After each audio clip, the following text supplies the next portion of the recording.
Hello friend, welcome back to our channel. तो आज की वीडियो में करते हैं कुछ इम्पोर्टेंट क्वेश्चन सॉल्व। सो ये सारे इंडियन पॉलिटिकल थिंकर से आपके रिलेटेड क्वेश्चन है। सो सबसे पहले हमारे पास क्या क्या है। तो गांधी जी के बारे में आपके पास है, सावरकर के बारे में आपके पास है और डॉक्टर अम्बेडकर के बारे में हमारे पास है। तो हम बात करते हैं इन तीन थिंकर की। तो सबसे पहले एक प्रश्न है आपके पास, 6 एपॉक ऑफ इंडियन हिस्ट्री। ये क्या था? एक बुक नहीं थी, ये एक निबंध था जिसको किसने लिखा था? आपके वीर सावरकर ने लिखा था। कब? जब वो क्लास 6 में पढ़ते थे। तो 6 epoch of Indian history written by Veer Savarkar. तो राइट आंसर क्या है? वीर सावरकर है। सो इसके अलावा वीर सावरकर किसके से बिलोंग करते हैं? आपके मित्र मेला, उन्होंने एक संगठन बनाया था अपने भाई किसके साथ? गणेश सावरकर उनका नाम था। तो इन दोनों भाइयों ने एक संगठन बनाया था। इसके अलावा उन्होंने एक गुप्त क्रांतिकारी एक संगठन बनाया था जिसका नाम था आपका क्या? अभिनव भारत। इसके अलावा अंग्रेजों के द्वारा उनको काला पानी की सजा दी गई थी। इसके अलावा उन्होंने ये बोला कि 1857 का जो क्रांति थी, जो विद्रोह था, उसको उन्होंने प्रथम स्वतंत्रता संग्राम कहा। इस पे भी उन्होंने एक बुक लिखी। तो ये आपके सावरकर के बारे में कुछ इम्पोर्टेंट फैक्ट है। इसके अलावा वो हिंदू महासभा के आपके अध्यक्ष भी रहे। कब? 1937 के अराउंड। तो किसकी बात करते थे? अखंड भारत की बात करते थे। हिंदुत्व उनकी एक बुक है, काफी इम्पोर्टेंट है, 1923 में लिखी थी। तो सावरकर के बारे में हमें कुछ चीजें याद करनी पड़ती है। दूसरा आता है महात्मा गांधी। सभी जानते हैं, किसी परिचय की आवश्यकता नहीं है। दार्शनिक अराजकतावादी उन्होंने खुद को बताया है महात्मा गांधी जी ने। तो हम यहाँ पे इम्पोर्टेंट फैक्ट आपके डिस्कस करते हैं। ट्रस्टीशिप का सिद्धांत दिया कि आपके पास जो भी संपत्ति है आप उसके मालिक नहीं हो, बल्कि आप उसके रखवाले हो।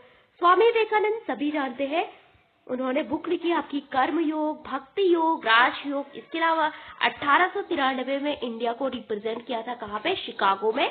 तो भारत का जो सनातन धर्म था और भारत को जो पश्चिम में पहचान दिलाई, वो किसने दिलाई? स्वामी विवेकानंद ने। इससे पहले इंडिया को माना जाता था आपका सर्पों सपेरों का देश है और इसमें स्वामी विवेकानंद का इम्पोर्टेंट योगदान रहा। दीनदयाल उपाध्याय किसकी बात करते हैं? आपके एकात्म मानववाद की बात करते हैं, इंटीग्रल ह्यूमनिज्म की बात करते हैं। ना तो समाजवाद के आइडिया पे बात करते हैं, ना कि आपके पूंजीवाद। तो उनका आइडिया क्या है? बीच का है, जहाँ पे वो किसकी बात करते हैं? एकात्म मानववाद। तो वर्तमान समय में बीजेपी की जो विचारधारा है वो आपका क्या है? दीनदयाल की उपाध्याय की जो विचारधारा है आपकी 1985 में बीजेपी ने उसको अडॉप्ट किया था। तो जब बीजेपी बनी थी 1980 में, तो उनका जो विचार किस पे था? आपका गांधीवादी समाजवाद पे थे। लेकिन हम सभी जानते हैं 1982 में बीजेपी आपकी हार जाती है, केवल 2 सीट मिलती है आपकी लोकसभा में। तो उसके बाद वो अपनी विचारधारा को बदलती है। तो इस कारण से हम इसको समझ सकते हैं। दूसरा आता है Swami Vivekananda not written by which book. तो इसमें से कौन सी बुक आपकी स्वामी विवेकानंद ने नहीं लिखी? India and her problem, Bharat और उसकी समस्या। दूसरा आता है मॉडर्न इंडिया यानी आधुनिक भारत। तीसरा आता है द इविल ऑफ अधिकारवाद। तो इसमें से कौन सी बुक है उनकी? तो ये 3 बुक आपकी किसकी है? स्वामी विवेकानंद की है। स्वामी विवेकानंद सब जानते हैं कि उनकी जयंती को हम राष्ट्रीय युवा दिवस के रूप में मनाते हैं। और कब से मना रहे हैं? आपके 1984 से, और पहली बार मनाया था उन्हें कब? 1985 में। ओके। फिर आता है, ये किसकी है? ये भी आपकी सावरकर की है, an echo form of Andaman. फिर आता है इंडिया इज ट्रांजिशन, किसकी है आपकी? तो इंडिया इज ट्रांजिशन किसकी है? एम रॉय की है, डॉक्टर अंबेडकर की है, लोहिया की है, या पंडिता रमाबाई की है? तो ये किसका है आपका? लोहिया की है। लोहिया के बारे में आपने पढ़ा होगा जब आप भारत की राजनीति के बारे में पढ़ते हैं। तो जब इंदिरा गांधी प्रधानमंत्री थी आपकी, कब? 1966 में, जब वो पहली बार आई प्रधानमंत्री बनके, तो वो राम मनोहर लोहिया ही थे जो उनको बुलाते थे आपकी क्या? गूंगी गुड़िया। तो आप राम मनोहर लोहिया, इंदिरा गांधी नाम से इमरजेंसी वाली एक मूवी आई थी, तो वहां पे देखना आप। तो राम मनोहर लोहिया जब भी आपका इंदिरा गांधी मतलब उनके बारे में बोलते रहते थे, संसद में भी पीछे से गूंगी गुड़िया आ गई इस तरह से। तो 1971 में जब उन्होंने इंदिरा गांधी को देखा कि बंगाल मतलब पाकिस्तान को एक अलग पार्ट बना दिया, पाकिस्तान को मतलब अलग कर दिया था, उन्होंने बोला वो तो दुर्गा का रूप थी। इस तरह से वो बार बार उन पे कमेंट करते थे। ओके। फिर आता है आपका Ram Manohar Lohia advance his theory of history, किसमें बात की उन्होंने? थ्योरी ऑफ हिस्ट्री किस बुक में बात की? राम मनोहर लोहिया ने। So the wheel of history book में उन्होंने किसके बारे में बात की? Theory of history. India is transition किसकी है? उन्हीं की है। Liberalism and limits of justice किसकी है? माइकल सैंडल की है। आपके एक कौन से विचारक है? समुदायवादी विचारक है, जो समुदाय की बात करते हैं आपके। ओके। फिर आता है इरोज ऑफ सिविलाइजेशन किसकी है आपकी? दैट ये भी आपकी किसकी है? सावरकर की है। तो वीर सावरकर आपके टॉपिक से है, तो यहाँ पे आपको वीर सावरकर के लाइफ इवेंट के बारे में पता होना चाहिए, उनकी इंपॉर्टेंट बुक्स के बारे में पता होना चाहिए, और उनका जो आइडिया था, हिंदुत्व का आइडिया था, किस प्रकार से।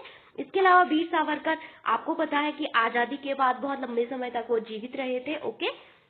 तो उनको लाइफ टाइम की सजा दी गई थी, लेकिन जब भारत आजाद हो गया था तो उनको उस सजा से मतलब वो कर दिया था।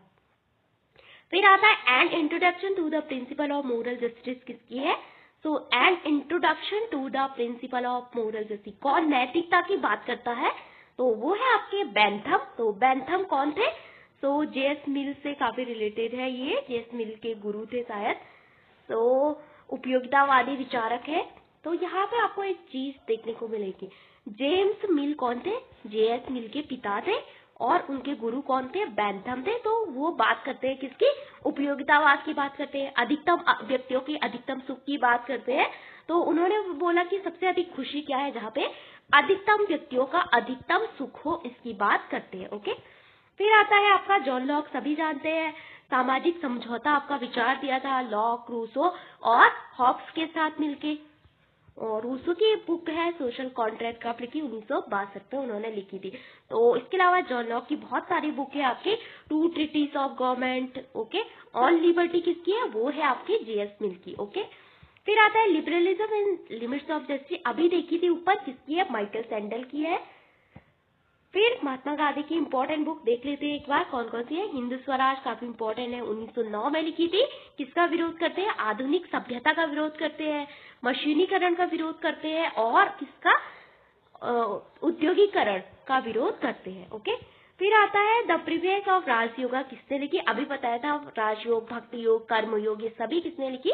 स्वामी विवेकानंद ने लिखी। एम एन रॉय काफी इंपॉर्टेंट एक थिंकर है, आपकी यूनिट पे है। तो M N Roy radical humanism की बात करते हैं। सो ताशन गुरु बनाया था उन्होंने। पहले तो कार्ल मार्क्स सोवियत यूनियन की विचारधारा से काफी प्रभावित थे, लेकिन बाद में उन्होंने उन सबको त्याग दिया था। ओके। फिर आता है पंडिता रमाबाई, कौन थी? नारीवादी विचारक थी, भारत की प्रथम। तो नारीवाद के बारे में बात करती है, महिलाओं के अधिकारों के बारे में बात करती है। इसके अलावा कुछ स्टेटमेंट है, विनायक दामोदर सावरकर ने पहली बार 1857 का विद्रोह था, उसको कहा था प्रथम विद्रोह है ये। तो राइट, ये आपका सही है, क्योंकि विनायक दामोदर सावरकर ही थे जिन्होंने बोला था क्या? 1857 का विद्रोह क्या है? फर्स्ट वॉर ऑफ इंडिपेंडेंस, यानी आजादी के लिए लड़ा गया प्रथम विद्रोह है, प्रथम वॉर है। यस। फिर आता है जयप्रकाश नारायण ने किसका विचार दिया था आपका? संपूर्ण क्रांति का बात की थी 1974 में, जहाँ पे वो बोलते हैं कि सिंहासन खाली करो जनता आती है, इस तरह से उनका एक विचार था जयप्रकाश नारायण का। बाद में वो सर्वोदय के आइडिया से जुड़ जाते हैं, पार्टी लेस डेमोक्रेसी की बात करते हैं, यानी उन्होंने बहुत सारी पार्टी भी बनाई थी। सीएसपी एक पार्टी है, कांग्रेस सोशलिस्ट पार्टी, इसके अलावा प्रजा सोशलिस्ट पार्टी, ये सब आपको कहाँ पे दिखने को मिलेगा? कक्षा 12 की जो एनसीईआरटी है उसमें लिखा हुआ है। ओके। तो इमरजेंसी के टाइम पे उन्होंने काफी आपका एक आंदोलन किया था, बिहार के गांधी मैदान से उन्होंने इसके बारे में बात की थी। और उस नवनिर्माण आंदोलन ये गुजरात से शुरू हुआ था, और स्टूडेंट का मूवमेंट जो आपका बिहार से शुरू हुआ था। तो काफी इंपॉर्टेंट मूवमेंट है, नवनिर्माण आपका गुजरात से था। तो जयप्रकाश नारायण का महत्वपूर्ण योगदान रहा आपका इमरजेंसी के समय। तो इन सबको इंदिरा गांधी ने जेल में डाल दिया था। सो आपका काफी इंपॉर्टेंट है, संपूर्ण क्रांति का विचार देते हैं। इसके अलावा उनकी किसी की एक कविता थी आपकी, किसकी? तो सिंहासन खाली करो जनता आती है, इस तरह से। डॉक्टर अंबेडकर किससे बिलोंग करते हैं आपके? सोशल जस्टिस यानी सामाजिक न्याय की बात करते हैं। बाल गंगाधर तिलक एक मॉडरेट लीडर थे, नहीं, वो एक गर्मवादी लीडर थे, यानी किससे बिलोंग करते थे? लाल बाल पाल आपने सुना होगा। तो सारे गर्मवादी दल के नेता थे ये। बात करते थे कि जो आजादी है आपका अधिकार है, उसको आपको क्या करना है, छीन के लेना है। इसके अलावा जो उदारवादी थे वो कहते थे आजादी मांगना है, इस तरह से विनती करते थे। लेकिन जब आपका गर्मवादी नेता आते हैं वो कहते हैं कि आजादी आपका हक है और हक हमेशा आपको छीनने से ही मिलता है। इसके अलावा रविन्द्रनाथ टैगोर, आप सभी जानते हैं किसकी बात करते हैं, टू फ्रीडम की बात करते हैं और राष्ट्रवाद का आपका विरोध करते हैं। कौन? रविन्द्रनाथ टैगोर। और इनको गुरुदेव किसने कहा था? तो गुरुदेव कहा था किसने? महात्मा गांधी जी ने। और महात्मा गांधी जी को महात्मा किसने कहा था? तो वो कहा था टैगोर ने। एक को गुरुदेव कहा, दूसरे ने एक को क्या कहा? महात्मा कहा। इस तरह से आप इसको याद रख सकते हैं। इसके अलावा डॉक्टर अम्बेडकर के बारे में है या द प्रॉब्लम ऑफ रुपीज, उनकी एक बुक थी, उसका नाम था आपका रुपये की समस्या। तो ये इनकी बुक थी। दूसरा है rise and fall of Hindu women, ये भी इनकी बुक थी। तो बुक थी काफी बार पूछी जाती है। गांधी एंड गांधीजम, उनकी इंपॉर्टेंट बुक है। बुद्धा एंड हिज धम्म, हम सभी जानते हैं 1956 में उन्होंने बौद्ध धर्म अपना लिया था। बहुत सारे अपने नागपुर में वहां पे कुछ हुआ था। तो the high cast of Hinduism Ramabai की बुक है। तो ये 4 बुक काफी इंपॉर्टेंट है। तो एक सजेशन है कि जितनी भी बुक है आपकी उसको इंग्लिश में ही याद करना, क्योंकि हिंदी में उनका जो ट्रांसलेशन है काफी गलत हो जाता है। इसके अलावा उनकी एक ऑटोबायोग्राफी थी डॉक्टर अम्बेडकर की, जो काफी बाद में आपका प्रकाशित हुई। ओके, फिर 1990 में उनको भारत रत्न दिया गया था। इस तरह से इसको याद रख सकते हैं। और यहाँ पे एक क्वेश्चन दिया गया, श्री अरविंदो की कौन सी बुक है, कौन सी बुक नहीं है? तो ऐसे अब गीता श्री अरविंदो की है, 1922 में लिखी थी। फिर है द आइडल ऑफ कर्मयोगी, ये भी श्री अरविंदो की है। And a system of national education, ये भी श्री अरविंदो की है। And the discovery of India किसकी है? पीटी नेहरू की है, यानी जवाहरलाल नेहरू की है। द डिस्कवरी ऑफ इंडिया यानी भारत की खोज, आपने पढ़ी होगी, एक छोटी सी बुक आती है 7-8 में, आपने पढ़ी होगी इसके बारे में। तो वहां पे सारे इतिहास के बारे में वो बता रहे हैं। तो ये थे आपके 10 क्वेश्चन। सो ये सारी बुक पे बेस्ड है। यहाँ पे हमने थिंकर्स के बारे में देखा। अब देखते हैं कुछ और प्रश्न। ये आपके लोक प्रशासन के मुख्य प्रश्न है कुछ। तो फर्स्ट टाइम पब्लिक एडमिनिस्ट्रेशन, लोक प्रशासन शब्द का प्रयोग पहली बार किसने किया था? सबसे पहली बार तो वो किया था किसने? हैमिल्टन ने 18वीं शताब्दी में। उसके बाद किया किसने? वुड्रो विल्सन ने, जिसमें उन्होंने एक ऐसे लिखा था, निबंध लिखा था। अमेरिका के राष्ट्रपति थे और आपके क्या थे? एक आदर्शवादी विचारक है और इनकी पुस्तक है the study of public administration. तो 1887 में उन्होंने ये बुक लिखी थी, काफी इंपॉर्टेंट है। दूसरा है, तो इसका राइट आंसर है पहली बार पब्लिक एडमिनिस्ट्रेशन शब्द का प्रयोग किया था हैमिल्टन ने, कब? 18वीं शताब्दी में। ओके, दूसरा क्वेश्चन करते हैं। यहाँ पे मैंने वो भी लिखा है कि किसमें ऐसे का नाम था फेडरलिस्ट में उन्होंने इस शब्द का प्रयोग किया था पहली बार। दूसरी बार आता है, ये बुक किसकी है? प्रिंसिपल्स एडमिनिस्ट्रेशन पब्लिके। तो ये बुक है फ्रेंच के एक विचारक थे, उनका नाम था आपका जीन बोंदा। तो जीन बोंडा नहीं, तो इनकी ये बुक है, तो काफी इंपॉर्टेंट है। दूसरा हेनरी फ्यूल के बारे में जानते होंगे, 14 सिद्धांत दिए थे आपके किसके? पब्लिक एडमिनिस्ट्रेशन के। और टेलर के बारे में बात करते हैं, FW टेलर। तो किसकी बात करते हैं? आपके वैज्ञानिक सिद्धांत की बात करते हैं, साइंटिफिक मैनेजमेंट की बात करते हैं। 4 इंपॉर्टेंट प्रिंसिपल दिए हैं, काफी इंपॉर्टेंट है। इसके अलावा कौन है? लूथर गुलिक। आपके किसकी बात करते हैं? पोस्ट कॉर्प की बात करते हैं। यहाँ पे आपको इसको अरेंज करना है। तो सबसे पहली बुक आई थी आपकी ये वाली। फिर आई थी द स्टडी ऑफ एडमिनिस्ट्रेशन, किसने लिखी? वुड्रो विल्सन ने लिखी। तो यहीं से आपकी लोक प्रशासन की शुरुआत मानी जाती है, 1887 में लिखी थी। तो पहले फेज से बिलोंग करते हैं, जहाँ पे राजनीतिक विज्ञान लोक प्रशासन द्विविभाजन उनका है। फिर आता है एडमिनिस्ट्रेशन और स्टडी ऑफ गवर्नमेंट, किसकी है? फ्रैंक जे गुडनाउ की है। अमेरिका लोक प्रशासन के जनक कहे जाते हैं आपके फ्रैंक जे गुडनाउ। इसके बाद कंपैरेटिव एडमिनिस्ट्रेटिव लॉ, ये 3 बुक आपकी किसकी है? आपके फ्रैंक गुडनाउ की। Administration and study of government, comparative administration law and municipal problem. तो यहाँ पे बुक की जान लेते हैं, हो सकता है ये ऑप्शन आपके गलत हो।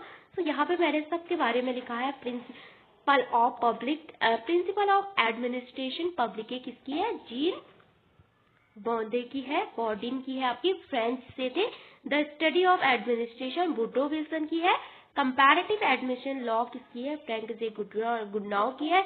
म्यूनिसिपल प्रॉब्लम किसकी है? आपके गुडनाउ की है। एंड एडमिनिस्ट्रेशन और स्टडी ऑफ गवर्नमेंट किसकी है? गुडनाउ की है। तो यहाँ पे आपको पहला कुछ प्रैक्टिस क्वेश्चन। तो अमेरिकन लोक प्रशासन के जनक कौन है? फ्रैंक जे गुडनाउ है आपके अमेरिका में लोक प्रशासन के जनक। फादर ऑफ पब्लिक एडमिनिस्ट्रेशन कौन है? लोक प्रशासन के पिता कौन कहे जाते हैं? Woodrow Wilson. And father of modern management कौन से है? तो मैनेजमेंट की बात कौन करते हैं? पीटर ड्रकर के बारे में आपने सुना होगा। तो father of modern management Peter Drucker है। इसके अलावा 14 प्रिंसिपल किसने दिए थे लोक प्रशासन ने? तो वो दिए थे आपकी हेनरी फ्यूल ने। इसके अलावा ये टर्म किसने दी थी? यूनिटी ऑफ कमांड, यानी कमांड की एकता, आपने पढ़ा होगा। स्केलर चेन और गैंगप्लैंक, ये सारे दिए थे किसने? हेनरी फ्यूल ने। इसके अलावा POCCC, ये किसने दिया था? काफी इंपॉर्टेंट है। सो POCC भी इंपॉर्टेंट है। सो देख लेते हैं किसने दिया। Who is the father of scientific management? तो इसका आप बताइए कि किसने दिया POCC का आइडिया। ओके, ये आपका होमवर्क है, HW है। इसके अलावा फादर ऑफ साइंटिफिक मैनेजमेंट यानी वैज्ञानिक लोक प्रशासन के जनक कौन है? जो कि विज्ञान की बात करते हैं और आपका बहुत सारे इनकी बुक है। तो ये है आपके फ्रेडरिक टेलर। इसके अलावा फंक्शनल फोरमैनशिप की बात कौन करते हैं? कार्यात्मक फोरमैनशिप की बात कौन करते हैं? ये भी टेलर करते हैं। इसके अलावा motion study, time study, piece rate system, ये इसकी बात कौन करता है? ये 4 इंपॉर्टेंट प्रिंसिपल है आपके टेलर के। तो ये सारे फ्रेडरिक टेलर इनकी बात करते हैं। तो कार्यात्मक फोरमैनशिप हिंदी में होगा। और टाइम स्टडी समय का अध्ययन के बारे में बात करते हैं। मोशन स्टडी मोशन के बारे में बात करते हैं। पीस रेट सिस्टम मतलब हर चीज का मूल्य के बारे में बात करते हैं। तो ये सारे टेलर है। तो ये टेलर की बुक है आपकी shop management, a piece rate system, the principle of management, the art of cutting. मैंने ये लिखी थी 1911 में, ये लिखी थी 1893 में, ये लिखी थी 1903 में और ये लिखी थी आपकी 1906 में। तो कभी कभी इसकी क्रोनोलॉजी भी आपको समझ में आती है। तो यहाँ पे मैंने सबके ईयर भी लिख दिए। तो टेलर की ये बुक है आपकी। पीस रेट सिस्टम 1885-95 में आई। फिर shop management, the art of cutting metals and the principle of management, तो ये इनके ईयर भी लिखे हैं। And mother of modern management, यानी जो आपकी MP फॉलेट थी वो आपकी लेडी थी, यानी वुमेन थी, इसलिए उनको मदर ऑफ मॉडर्न मैनेजमेंट कहा जाता है। किसको? आधुनिक प्रबंधन की माँ, इस तरह से, या फादर भी कहे आप, MP फॉलेट। ओके, 14 प्रिंसिपल किसने दिए आपके? तो ये आपके MP फॉलेट की बुक है, the speaker of the house of representative. ये आपके क्वेश्चन आया है 2018 में, आप देख सकते हैं प्रवक्ता की एग्जाम में। इसके अलावा द न्यू स्टेट इंपॉर्टेंट है। क्रिएटिव एक्सपीरियंस, तो ये 3 बुक आपकी किसकी है? MP फॉलेट की है। इसके अलावा the art of cutting metal किसकी है? टेलर की है। इसके अलावा द इकोनॉमी एंड सोसाइटी किसकी बुक है? मैक्स वेबर की बुक है। 3 प्रकार की उसकी बात करते हैं नौकरशाही की। एक होगी आपकी परंपरागत नौकरशाही, दूसरी होगी करिश्माई नौकरशाही, और फिर बात करते हैं किसकी? कानूनी प्राधिकरण की बात करते हैं। करिश्माई में जैसे कि वो लीडर आते हैं जिनका व्यक्तित्व बहुत आगे होता है, जैसे मोदी जी हो गए, इंदिरा गांधी हो गए। लीगल में जो कानून के तहत बात करते हैं। और इसकी तो पढ़ लेना कि ब्यूरोक्रेसी यानी नौकरशाही का विचार किसने दिया? तो मैक्स वेबर।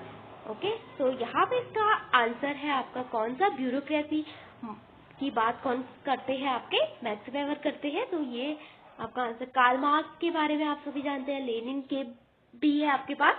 फिर आता है 4 वॉल्यूम ऑफ अमेरिकन एडमिनिस्ट्रेशन की बात कौन करते हैं? तो ये करते हैं आपके LD वाइट। सो LD वाइट ने ही फर्स्ट टेक्स्ट बुक लिखी थी आपके पब्लिक एडमिनिस्ट्रेशन पे का 1926 में। तो 1926 पहली बुक आती है पब्लिक। ऐसे आता है आपका वुड्रो विल्सन का, कब लिखा था? 1887 में लिखा था, the study of public administration. इसके अलावा पूछा जाता है कि पब्लिक एडमिनिस्ट्रेशन लोक प्रशासन पे लिखी गई पहली पाठ्य पुस्तक कौन सी है?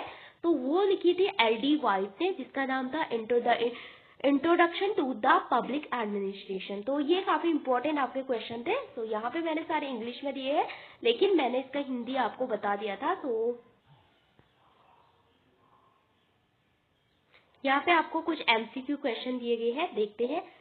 कौटिल्य के बारे में कौन से कथन सत्य है? पहला है, कौटिल्य को विष्णुगुप्त के नाम से भी जानते हैं, चाणक्य के नाम से भी जानते हैं, और एक भारतीय दार्शनिक थे, यानी इंडियन पॉलिटिकल थिंकर थे। यस, उन्होंने अर्थशास्त्र बुक लिखी, जो किस पे है? राजनीति का विज्ञान पे आधारित है। दूसरा आता है, चंद्रगुप्त मौर्य के प्रधानमंत्री थे। और तीसरा ऑप्शन है आपके पास, आदर्शवादी विचारक थे। कौन सा सही नहीं है? क्या आपको लगता है कि कौटिल्य आदर्शवादी थे, शांति की बात करते थे, लेकिन वो यथार्थवाद की बात करते थे? जैसे मैकियावली है, तो कौटिल्य की तुलना कई बार आपकी मैकियावली से भी की जाती है। तो कौटिल्य के बारे में आपके ये 3 कथन आपके सही है। उनका नाम एक विष्णुगुप्त था, चाणक्य था, और 3 नाम थे उनके। ओके, कौटिल्य हो गया, विष्णुगुप्त हो गया, चाणक्य हो गया। अर्थशास्त्र बुक लिखी, जो कि अर्थव्यवस्था पे आपकी नहीं है, जो किसकी बात करती है? राजनीति की बात करती है। इसके अलावा चाणक्य उनका उपनाम था, और चंद्रगुप्त मौर्य के प्रधानमंत्री थे, और यथार्थवादी विचारक थे। यथार्थ की बात करते थे, युद्ध की बात करते थे, विस्तार की बात करते थे। ओके, तो ये पहला क्वेश्चन था। मूव करते हैं दूसरे प्रश्न पे आपके। अर्थशास्त्र के बारे में कौन सा कथन सही है? तो अभी बताया कि अर्थशास्त्र किस पे आधारित था? राज्य कला पे आधारित था, शासन पे आधारित था, और ये उनकी पहली पाठ्य पुस्तक मानी जाती है भू राजनीति पे। और अर्थशास्त्र में क्या क्या है? 15 भाग है आपके अर्थशास्त्र के, 180 खंड है, 150 अध्याय है, और लगभग 6000 श्लोक है। ये भी सही है, ये भी सही है, ये भी सही है। देश की अर्थव्यवस्था और प्रधानमंत्री की बात करता है अर्थशास्त्र। नो, ओनली राज्य शासन कैसे चलाया जाए इसकी बात करता है। भू राजनीति पे पहली पुस्तक है, जहाँ पे आपका विदेश नीति के बारे में है, मंडल सिद्धांत के बारे में, सप्तांग थ्योरी के बारे में है, राजा के कर्तव्य के बारे में है, कि राजा का सच्चा सुख वही है कि जिसमें प्रजा सुखी हो। तो ये सारे चाणक्य कहते हैं। तो ये है आपका। तो चौथा वाला का तो प्रश्न पूछा जाता है कि अर्थशास्त्र में कितने भाग है? तो अर्थशास्त्र में आपके टोटल 15 भाग है, 180 के अराउंड आपके खंड है, और 150 अध्याय है। तो ये आपको याद रखना है। ये प्रश्न मैंने देखा था अभी हाल ही में पेपर में। तो ये है आपकी अर्थशास्त्र बुक, यहाँ पे मैंने इसकी पिक्चर लगाई है। तो चाणक्य ने ये बुक लिखी थी बहुत पहले, तो संस्कृत में लिखी गई थी, और इसमें है आपका राज व्यवस्था के बारे में, न्याय के बारे में बातचीत करते हैं, राजनीति के बारे में बात करते हैं। इसके अलावा प्राचीनतम ग्रंथ है, और राजनीति पर लिखा गया एक प्रसिद्ध ग्रंथ है चाणक्य के द्वारा। फिर है सप्तांग थ्योरी, किसने दी थी? कौटिल्य ने दी थी। तो स्वामी अमात्य की बात करते हैं, जनपद, राष्ट्र, मित्र की बात करते हैं, दुर्ग, कोश की बात करते हैं, अध्यक्ष की बात करते हैं। तो इसमें से कौन सा सही है? तो सप्तांग थ्योरी में आपके कौन आते हैं? तो ये 3 इसमें से आपके सही है। सप्तांग थ्योरी अभी बताऊंगी सप्तांग थ्योरी के बारे में। तो सप्तांग थ्योरी में क्या क्या आता है? तो सबसे पहले आता है सप्तांग थ्योरी में स्वामी, यानी राजा। तो राजा क्या है? आपके शासन की आत्मा है, यानी सोल है। उसके बाद अमात्य क्या है? आंख है आपकी, मिनिस्टर, सब कुछ देखेगा। इसकी तुलना करने के लिए आता है। मित्र क्या है? आपका फ्रेंड के बारे में बात करता है। बल, आर्मी के बारे में बात करता है। कोष होना चाहिए आपके पास, जहाँ पे बहुत सारा पैसा जमा हो। दुर्ग होने चाहिए, यानी फोर्ट होने चाहिए, किला होना चाहिए, और जनपद होना चाहिए, जिसकी तुलना की जांग से। तो कौटिल्य के राज्य के 7 अंग थे। तो वर्तमान समय में राज्य के कितने अंग होते हैं? आपने पढ़ा होगा 4 अंग होते हैं, जिसमें जनसंख्या, निश्चित भूभाग होना चाहिए, और संप्रभुता होनी चाहिए आपकी, और एक निश्चित क्षेत्र होना चाहिए। तो 4 महत्वपूर्ण अंग है राज्य के। तो कौटिल्य के समय राज्य के कितने अंग हुआ करते थे? 7 अंग हुआ करते थे। 7 तत्वों से आपका राज्य बनता था। तो ये प्रश्न भी पूछा जाता है कि कौटिल्य के राज्य और आधुनिक राज्य में क्या अंतर है? आधुनिक राज्य के 4 अंग होते हैं, कौटिल्य के राज्य के 7 अंग थे। तो ये 7 अंग, जैसे स्वामी की तुलना की सोल, यानी राजा जो है शासन की आत्मा है। जिस प्रकार से शरीर में जब आत्मा नहीं रहती है तो शरीर का कोई भी काम नहीं होता है, उसी प्रकार जब शासन में राजा ना हो तो शासन अच्छे से नहीं चल सकता है। 3 मंत्री की बात करते हैं कौटिल्य, अगर 2 मंत्री की बात नहीं करते हैं, क्योंकि 2 मंत्री कभी भी आपके किसी भी तरफ जा सकते हैं, राजा के खिलाफ षड्यंत्र रच सकते हैं, इसलिए उन्होंने बोला कि 3 आदमी होनी चाहिए मंत्री के तौर पे। मित्र की बात करते हैं, आपने उनकी थ्योरी पढ़ी होगी, मित्र मित्र, आर्य मित्र, और इस तरह से। तो बहुत सारी थ्योरी है उनकी। इसके बाद आगे बढ़ते हैं। आपका कौटिल्य का जो सिद्धांत दिया है राजमंडल का, तो किस पे आधारित है? वो सामाजिक संरचना की बात करता है, अर्थव्यवस्था की बात करता है, विदेश नीति की बात करता है या धर्म की। तो राजमंडल का सिद्धांत उनका आदर्श मतलब आधारित है विदेश नीति, यानी विदेश नीति कैसे बनाई जाए, और अंतर्राष्ट्रीय संबंध मंडल सिद्धांत भी इसको कहा जाता है। तो ये है आपका किस पे आधारित, आपके विदेश नीति और अंतर्राष्ट्रीय संबंधों पे आधारित। अब मूव करते हैं, दूसरा आता है मनुस्मृति में कितने अध्याय है। मनुस्मृति किसने लिखी थी, मनु में ने आपका लिखी थी। इसमें बहुत सारी चीजें हैं, क्योंकि हम सभी जानते हैं कि इस धरती पे पहला जो व्यक्ति था वो मनु था। तो वहां पे आपके 12 अध्याय है। तो एक प्रश्न आया था कि मनुस्मृति में कितने अध्याय है, तो मैंने वहीं से लिया। अब जानते हैं मनुस्मृति क्या है। तो मनुस्मृति जो है आपकी सबसे प्राचीन स्मृति है, और यहाँ पे मनु और जो भृगु ऋषि है उनके दिए गए प्रवचन शामिल है। किसमें, मनुस्मृति में। हिंदू कानून और संहिता पे लिखी गई एक महत्वपूर्ण पुस्तक है, यानी इम्पोर्टेंट पुस्तक है। किस पे लिखी हुई, हिंदू लॉ के बारे में लिखा है। यहाँ पे आपने सुना होगा बहुत सारी चीजें लिखी है, बहुत सारे जितने भी रूल सब लिखे हैं। तो इस कारण से डॉक्टर अम्बेडकर ने कहा कि ये खिलाफ है आपके, उन्होंने मनुस्मृति को जला दिया था 27 सितंबर ऐसा कुछ। तो जिस दिन हम 27 दिसंबर ऐसे कुछ डेट थी, तो उस दिन को हम आपका मनुस्मृति दहन दिवस भी मनाते हैं। तो उन्होंने कहा कि ये सारे रूल फॉलो नहीं है, ये भेदभाव करते हैं, तो इस कारण से उन्होंने इसको नहीं माना। फिर आता है मनुस्मृति का अंग्रेजी में अनुवाद किसने किया, क्योंकि ये मूल तो आपके संस्कृत में लिखी गई थी। तो 1776 में इसका अनुवाद किया था किसने, विलियम जोन्स ने।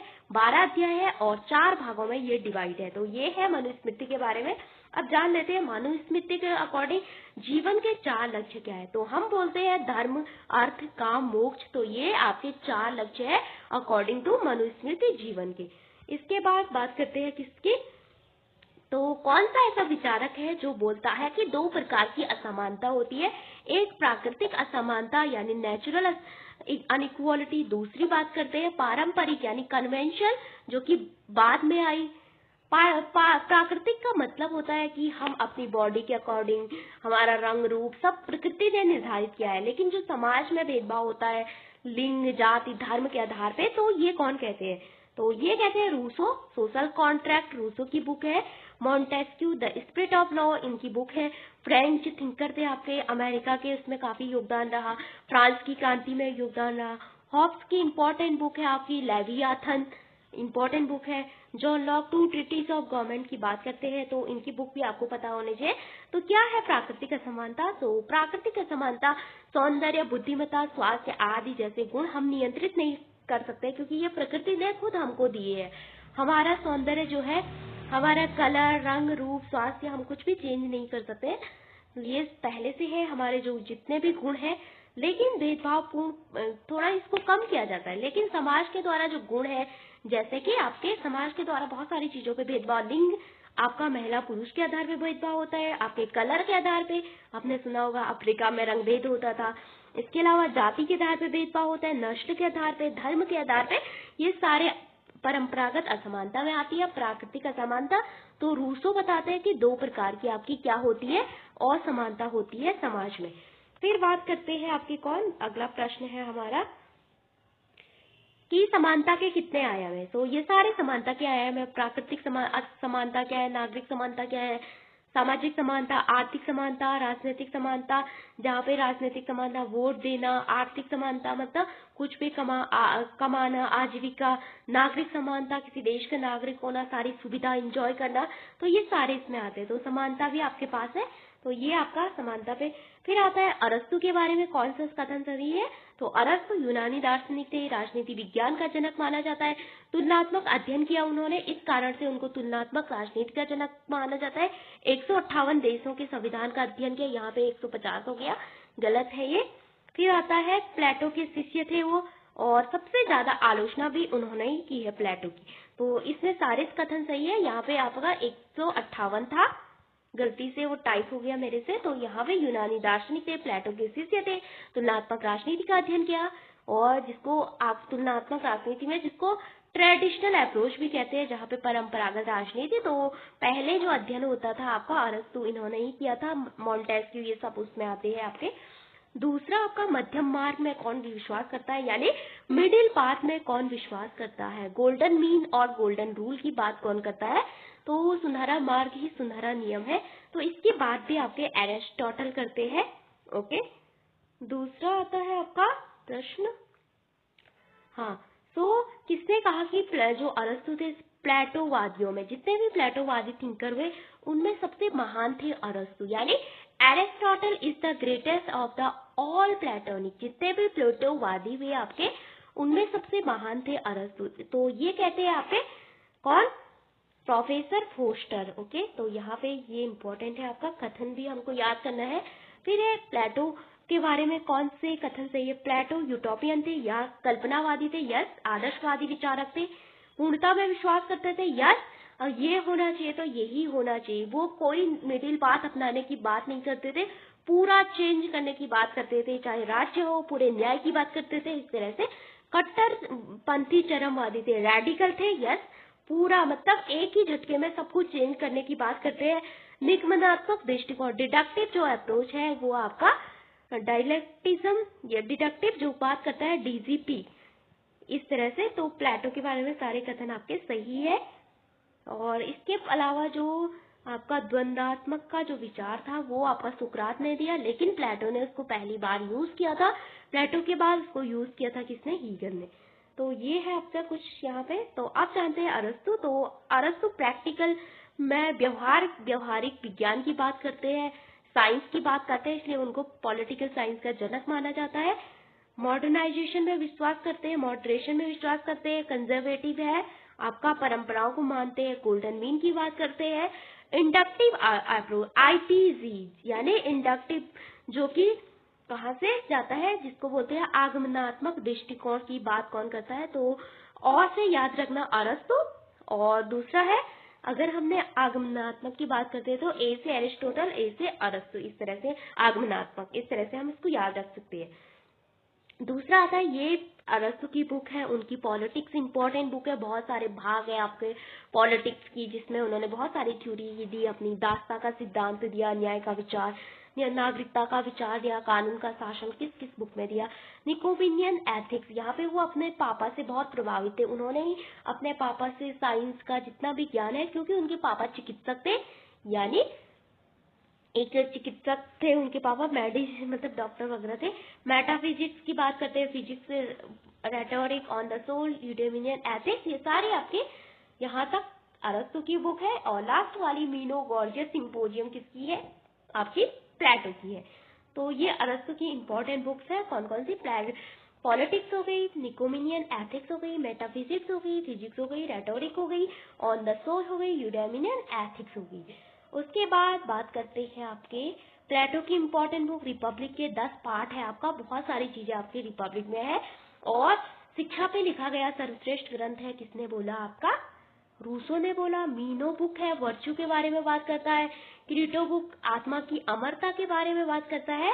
और यूटिलिटेरियन किसकी बुक है, ये है आपकी जेएस मिल की बुक, ये प्लेटो की नहीं है। तो इसके अलावा यहाँ पे लास्ट में आपको करंट अफेयर्स करना है।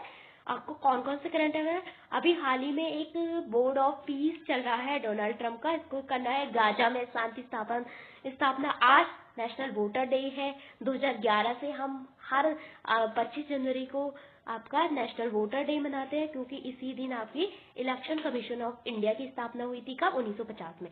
ओके, एजुकेशन डे हमने कल मनाया, गर्ल चाइल्ड डे भी कल मनाया, बालिका दिवस। वर्ल्ड इकोनॉमिक फोरम की अभी बैठक हुई थी, कहाँ पे, दावोस, स्विट्जरलैंड में। तो पूछा जाता है कि वर्ल्ड इकोनॉमिक फोरम की स्थापना कब हुई थी। पहले यूरोपियन देशों का एक मंच हुआ करता था, 1971 में बना। नाटो के कितने सदस्य देश थे, हाल ही में नाटो को किसने ज्वाइन किया, 32 में, पहले 30 थे, 2 नई मेंबर जुड़े आपके, फिनलैंड और स्वीडन। रिपब्लिक डे के 2 गेस्ट हैं, कौन से हैं, यूरोपियन यूनियन के है वो, तो इंडिया आने वाले हैं, तो उसके बारे में आपको ये 5 टॉपिक इनका आपको जानना है। ये है आपके प्लेटो की चाणक्य की सप्तांग थ्योरी इंडियन पॉलिटिकल थिंकर से। तो यहाँ पे बोलते हैं कि स्वामी जो है आत्मा है, अमात्य मिनिस्टर की बात करते हैं, अलाई की बात करते हैं, जनपद की बात करते हैं, दुर्ग की बात करते हैं, बल की बात करते हैं, कोशा की बात करते हैं। तो स्वामी, ये राजा आपको दिख रहा होगा। तो प्लेटो के प्लेटो बोल रही हूँ मैं, चाणक्य की बात करते हैं। सो यहाँ पे उन्होंने कहा किंग के बारे में। So thank you for watching this video.